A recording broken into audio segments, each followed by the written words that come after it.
they feel inferior, they feel, just down and out.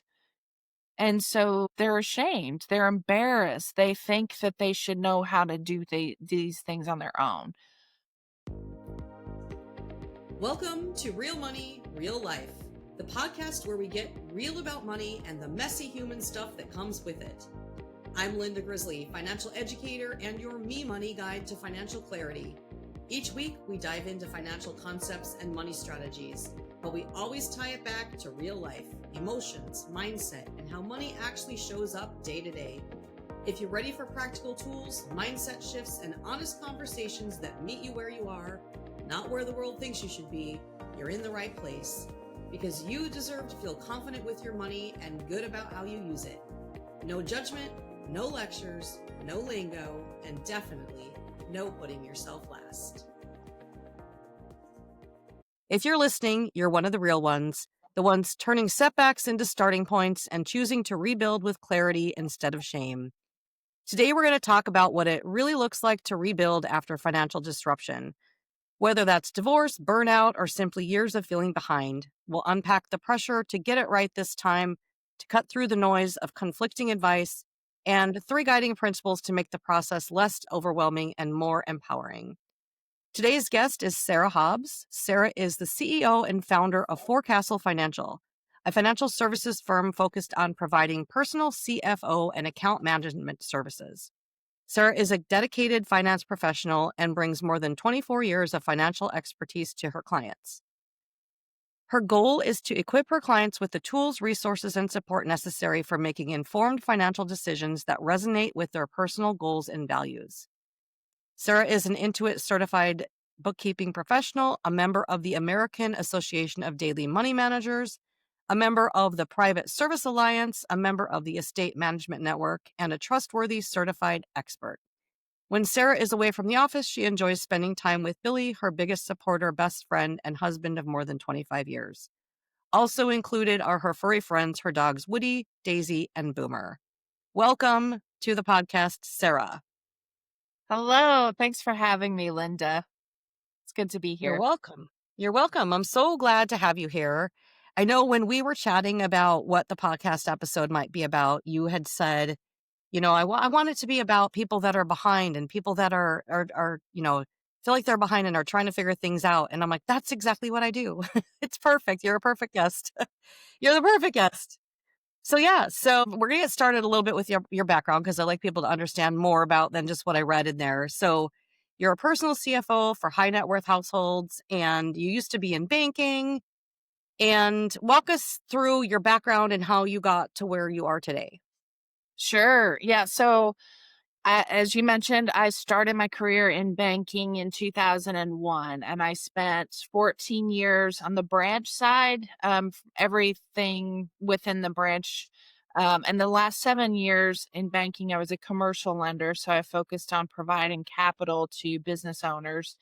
I would say the theme, the underlying current and what connected that time that I had in banking was just the opportunity to work with people and see that no matter what demographic they come from, no matter what their circumstances are, everyone wants to understand their numbers and they really want to know how to better manage their money and make sure that it's aligning with their goals and their values and maybe leave a legacy.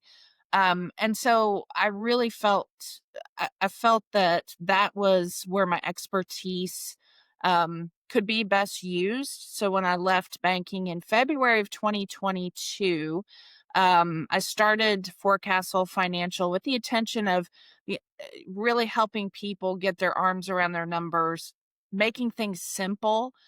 There's so much noise in this financial space. There's so many voices talking. And so I really wanted to help walk with people on their journey and just make sure that they are getting the answers that they need, the support that they need, and ultimately that their money is doing what they want it to do for them. Great. And so what exactly do you do? So a personal CFO it's focused on managing the household finances. So it's definitely it's a done for you service. And backing up a little bit, what I found in the last 3.5 years of running my business is that people want to know their numbers, but they don't always have time to dedicate to that. And so most of my clients are business owners, they're C-suite executives, they're folks that just have a lot going on. And so they understand the value of outsourcing. They reach out to me for help and just creating systems and processes. I do it's essentially bookkeeping, Linda, but it's on the household side of things. So the CFO aspect comes into play where a bookkeeper is going to gather all that data. They're going to make sure that the expenses are categorized correctly, that accounts are reconciled, that the numbers align, that everything matches up. They'll provide the reports. So I do all those things for the household. But then as a CFO, I'm working with my clients to strategize, to talk to them about, okay, what's coming down the pike, what do you have going on in the future? Well, do we need to modify this spending bucket? Do we need to make some adjustments to your budget so that you can do what you need to do six months from now? So a personal CFO is a blend of that bookkeeper, account gathering, documentation type focus, and it's blended with the CFO strategy aspect of what you would expect as a business owner dealing with the CFO in your business. Makes a lot of sense. So working with high net worth households, you probably don't have a lot of people that are in the category that we wanted to talk about today, which was at a financial turning point or low point and are looking to rebuild in a smarter, more aligned way. What So you're not not necessarily. I'm sorry, not necessarily. There so a lot of clients, they are high net worth, but they could be because of a divorce. It could be because they've lost their spouse and now they're in charge of managing this money. So it really is what I'm doing definitely encompasses a lot of different walks of life and a lot of different wealth levels, I would say. Okay, that makes sense.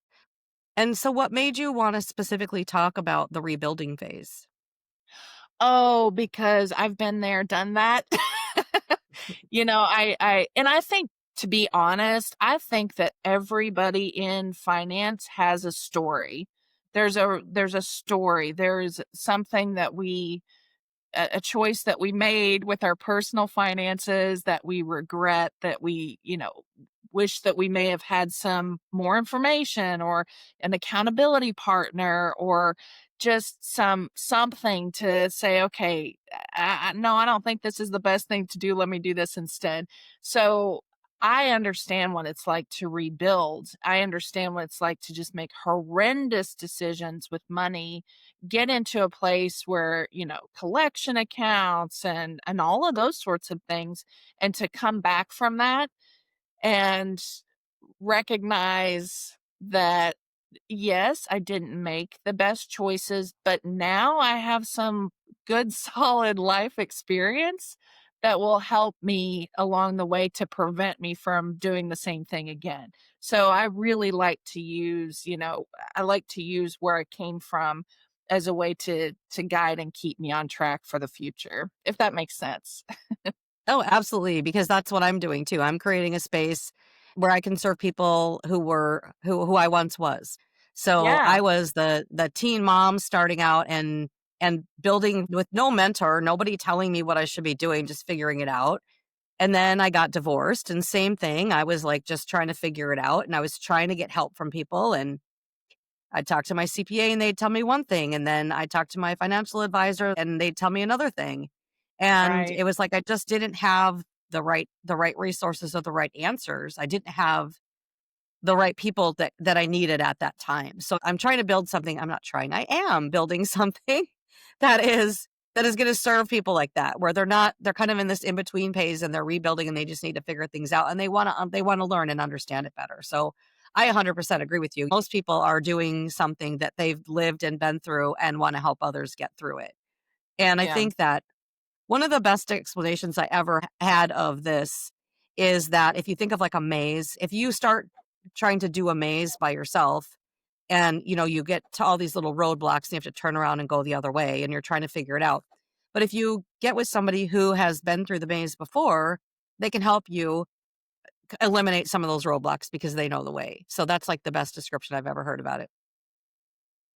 Yeah, I think that's great. And I think you touched on a point here of having a team, having a group of people around you. The rebuilding, it can feel shameful. You can feel guilt. There's so much emotion that's attached to that. If you're coming out of a financial stage that it's hard. This rebuilding process is hard, but finding the right people who understand your story, who will listen. I think that's one of the biggest keys is finding someone who will truly listen to you. They're not trying to sell you anything. They're not trying, they're setting their own interests aside and listening. And it's none of us are meant to do things on our own. I think we're meant to have a team. We're meant to have a support around us because that will ultimately make us successful. And finding that team and putting them in place, and then talking with them, keeping those lines of communication open is so important. Absolutely, absolutely. So you touched a little bit on emotional challenges in the rebuilding phase, and I want to dig into that a little bit more because that's a lot of what I focus on is the mindset and the emotional challenges that come with money.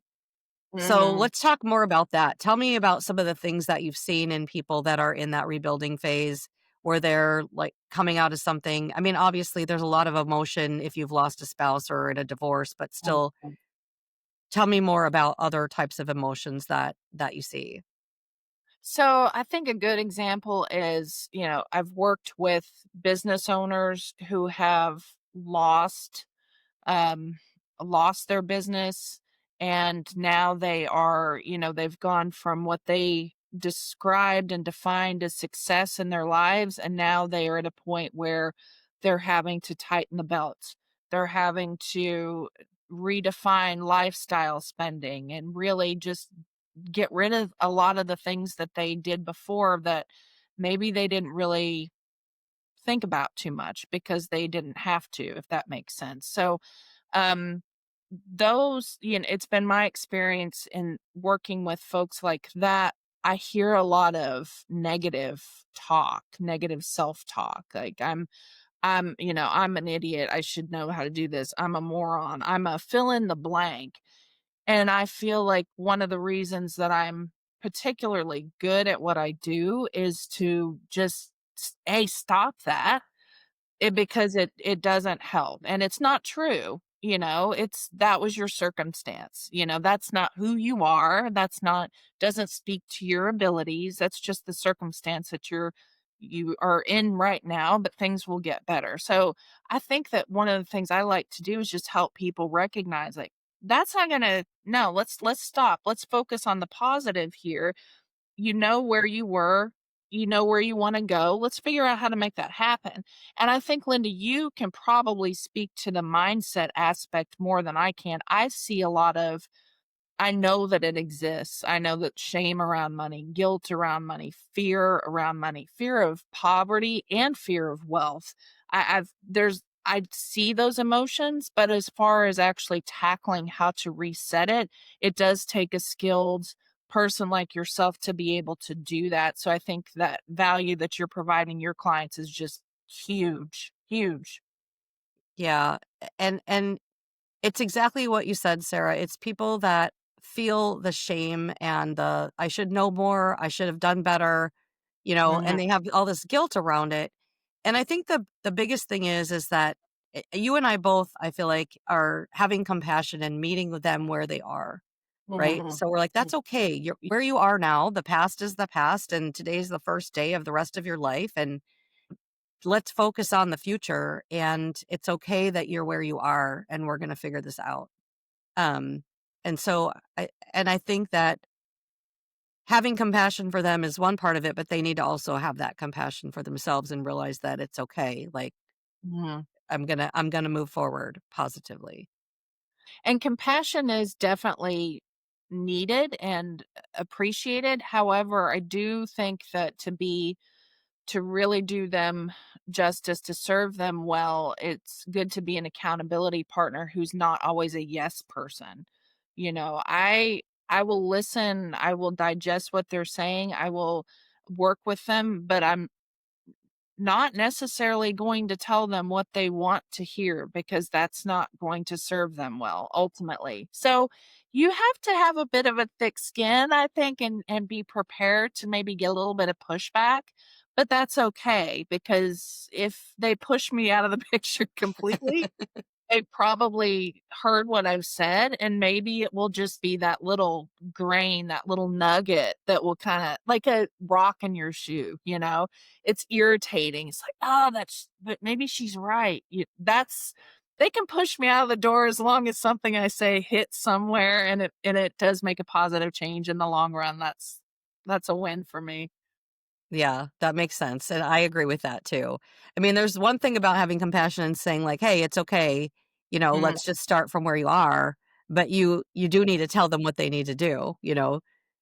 Yeah, so I totally get that. Now,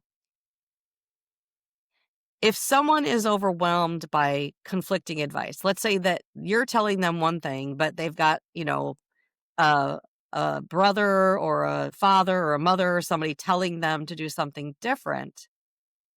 How do you help them recenter and help them understand why what they're hearing from you is different from what they might be hearing from other people? Oh, that's a great question. Um, I encourage people to before they start rebuilding, before they even start, you know, managing their finances at all, whether that's working with a planner or just or doing a DIY type of thing, I encourage people to sit down and think about their goals. What do they want their money to do for them? And not have any kind of restrictions. This is a brainstorming whiteboard session where you just throw everything up there and condense that and then come up with, okay, here are some immediate goals that I want to achieve and make those reasonable. It's SMART goals, right? Make them a reasonable and maybe some midterm goals, maybe a year to 2 years, and then some long term, and just kind of think about what's important to you. Do you have kids? You know, is it important for me to bring my kids into this conversation so they develop some healthy financial habits? But I think having an understanding of who you are, what your goals are, what your values are, have that strong foundation before you attempt to rebuild, that's going to help because there are so many voices in the space and everybody's everybody comes from a different place. So in order to really stay strong and rooted in your belief system, your values, you have to know who you are and what you want ultimately. And so I usually so wealth planners, this is a great example. I work with a lot of wealth planners. I'm not an advisor. I don't have my licensing. I don't sell any of that. So I typically, talk with wealth planners. I know a lot of them. And when I refer clients, I give them three names. Here are three wealth planners that I think would you do well to speak to. Talk with each of them. Come to the table with some questions. Have a list of things that you want to get off your chest and see what their responses are. Interview them because I think people forget that you're the customer, you're the one in the driver's seat here. You have the control. It's your money. You're the one investing. You ultimately can drive that bus. Um, but so come to the table with some very specific questions you'd like answered, interview, take some time, digest it. Ultimately, what you need is someone who's going to be objective. You, this is my personal opinion. You want an objective voice. You want someone who has expertise, who has the ability to provide that compassion that we talked about, but also that accountability and maybe saying the hard giving that hard advice sometimes when it's necessary. Yeah, that makes sense. That Mm. does. And so when we're talking about that, how does that work when they're rebuilding themselves? Like, how does it tie into them, rebuilding from something? Like, at what point are they ready to work with a wealth advisor? I mean, I think you and I both know the answer, but I'm want to get it out there in your words to the people, the listeners, right? So, if they're rebuilding and they're starting to put their finances together and they're figuring some things out, when's the point where you would refer somebody to a wealth advisor, or when should somebody reach out to one? So I'm a big believer in you got to have the foundation set before you can launch to the next phase. So if you're in a rebuilding place, again, knowing who you are, what your values are, um, knowing who you are also plays into being consistent in managing your expenses, watching your money, seeing what it's doing. So this again is one of the aspects of so many voices and so much noise in the space. There's a gazillion different ways to keep track of your money, keep track of your expenses, log your purchases. You've got to find something that's easy, that you can do consistently, and maybe it doesn't have all the bells and whistles, but it doesn't really matter. In my opinion, when you're in a rebuilding stage, you need to take things baby steps, I guess, is for lack of a better word, but take it nice and slow and easy and build that consistency, build those good habits. It's the habits that you're wanting to build because there were some bumps and things that got you to where you were to begin with. So start with some good habits. Once you get those habits in place, once you know exactly what your cash flow is. Or how much money do you bring in per month? How much are your expenses? How much are your essential expenses, like your what you need to keep a roof over your head? How much are you spending for discretionary, your fun things? Do you have an emergency fund set aside? You need to start to work on those. How much debt do you have? Are you paying off debt? How are you managing that? There's a lot of little bits and pieces that need to be attended to before you get to, a place where you're talking to a wealth planner. Um, Now, all that to say though, Linda, you can still talk with the wealth planner. You can talk with the wealth planner at any time you want, really. You can talk with them as soon as you sign the divorce papers and everything is if everything is in a shambles, you could still talk with them. They might say, "Hey, we're not ready because you don't have 3 to 6 months of living expenses saved in an emergency fund and maybe you have some collection accounts or there's some things that you need to do to get shored up before we can talk." But I mean, you could talk to anybody at any point in time if you want to. And in fact, you might get some nuggets from them that will help you in this rebuilding. And maybe those conversations that you have with a wealth planner are going to help you recognize some of the things that you need to do to get to that place. So I know that was a lot of words. That's okay. That's what we're here for. We're here for words. We're here to talk. Okay, but I want to pivot really quick because in the beginning, in of my intro of the podcast here, I promised that we would have three guiding principles to help make the process less overwhelming and more empowering. So I want to get to Okay. those. So the three guiding principles I have are: number one, to keep it simple. So Yep. I'd like to know if you have an example where simplifying something helped a client move forward. Oh, yeah. So simplifying. So this goes to the being able to keep consistency, being able to be consistent, make things easy for yourself. So if you are a spreadsheet person, keep a spreadsheet.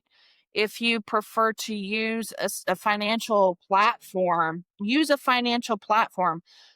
I have worked with clients who have so many bank accounts, so many credit cards, so many savings accounts, lots of complexity. In order for in order to do a good job, you've got to figure out a way to make things easy on yourself. So look for a financial platform.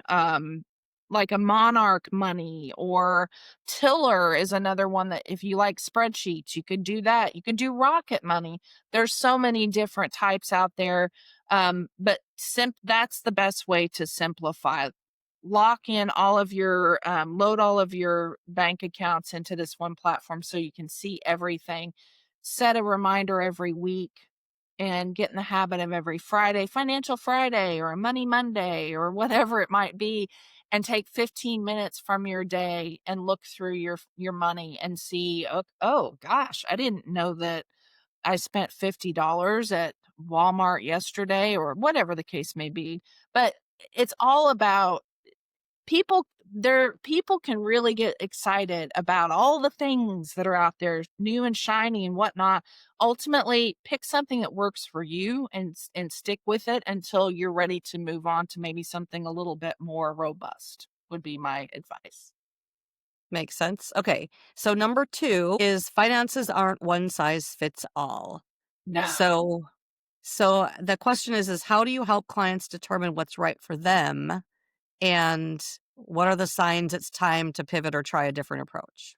So, you obviously you don't want to spend more than you're bringing in every month. So you've got to start with an understanding of what your monthly cash flow looks like. If your income's 10,000 a month and you're spending 12,000 a month, you've got to figure a way to at least reduce your expenses by 2,000 so that you are not spending more than you make.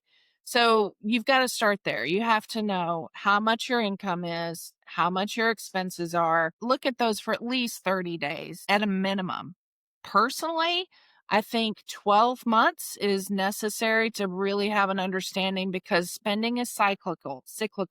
So there's seasons, there's Christmas, you're going to spend more on presents potentially. There's summer vacations are here. There's spring remodeling. There are times in our lives in different seasons where we may spend more money in one particular area of our lives than we do in other times of the year. So having that 12 months of information is great just because that you can take that and you can set a course. Okay, where are we spending more than we should? How do we want to make adjustments so that you don't feel like you're completely crushed and you can't breathe and but you're s- you're saving money, you're paying off debt, you're enjoying your life. Um Again, I will say this though, if you feel that that's overwhelming, start simple.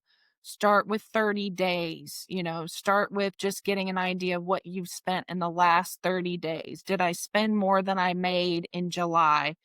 Okay, where? How did that happen? Um, make it easy on yourself because ultimately it can be overwhelming. If you're rebuilding, there's probably lots of chaos in your life in lots of different areas. So you don't want the finance to kick you when you're down. Makes sense. Okay. Number 3, you don't have to do it alone. So, well, you and I both know that because that's what we're doing. We're both helping people get through it, not alone. We're both being a partner in their journey. So, what do you think that keeps people from asking for help? Embarrassment. 100%. I think people think I should know this. I should know how to do this. I mentioned the client earlier that I've worked with in the past, business owners, they've run successful business and then something happened, market, they lost a partner, something happened to create this decline in their business so that it had to be. And so now they feel inferior, they feel, just down and out, and so they're ashamed, they're embarrassed, they think that they should know how to do these things on their own. We it's okay. There is absolutely nothing that I have seen in by way of spending or finance that is scary, frightening, embarrassing. It's numbers, right? It's numbers. I look at it like, okay, it's numbers. Let's just look at it that way. Don't worry, it's okay. Don't be embarrassed. There's no shame. You're going to be better off asking for help and seeking and let's face it, you are that, you know, that is, you wouldn't feel like if somebody came to you and they were completely embarrassed, you're going to be glad that they came to you so that they can get the help that they need. All of us in finance are going to be happy to work with someone. It's okay. You can have as much baggage as you think. Going back and real quickly, I do want to mention on the number 2 there about it's finance isn't a one size fits all thing. I think that kind of the shame kind of in this one size fits all mentality kind of go hand in hand as well, because there are a lot of voices that talk about you need to do it this way. It should XYZ. This is how it has to happen. And if you can't do it like this, then there's something wrong. Well, if maybe you've tried those cookie cutter, put everything in a box kind of deals and it hasn't worked for you, because guess what? It doesn't. We're all different. Our values are all different. The way we spend money is different. The baggage that we bring to the table, it's all different. So it's, you need to recognize it's okay to ask for help. It's better than okay to ask for help. None of us are going to shame you for the way that you think your money, or you think that you're incompetent. It's okay, because I don't think you're incompetent. I'm glad that you came and asked for help. Yeah, absolutely. And I think that that's the thing. People, they feel like they're incompetent or that they've always been bad with money, but they've just never been taught Right. because there's no formal education for this really. Yeah. So I think that people need to understand that. And the other thing is I like to think of it like you're a doctor or a nurse practitioner and they're going to come in, they're going to say, I'm sick, or this is my ailment, or this is what my symptoms are, and then they're coming to you to help them fix it. They wouldn't. So the idea that they're ashamed or afraid to come in is funny when you think about money as having that aura around it where people are ashamed or feel bad about it. No, if something's wrong and you want to learn more, you go see somebody who can help you fix it, right? Just like you would go see a doctor or a nurse practitioner or even, the online stuff or whatever. You're going to do your research and you're going to find out what the way to fix it that is. So, So, and then think about that real quickly. The WebMD, how many times have we gone on WebMD to self-diagnose and I'm, 2 minutes away from death because that's what everything is on WebMD, and now I'm terrified. It's the same kind of thing. It's like going to a source where they don't it doesn't have all the information. You've got to go to someone who can have a conversation. Linda, tell me where it hurts. Okay, let's figure out what we can do to make you better, kind of thing. But you're 100% right. yeah.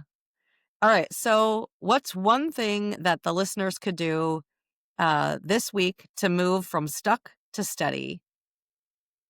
Oh, one thing would be just, um, find a financial software platform, link your accounts, and set your timer for 15 minutes on a Friday, on a Monday. Put it on your calendar.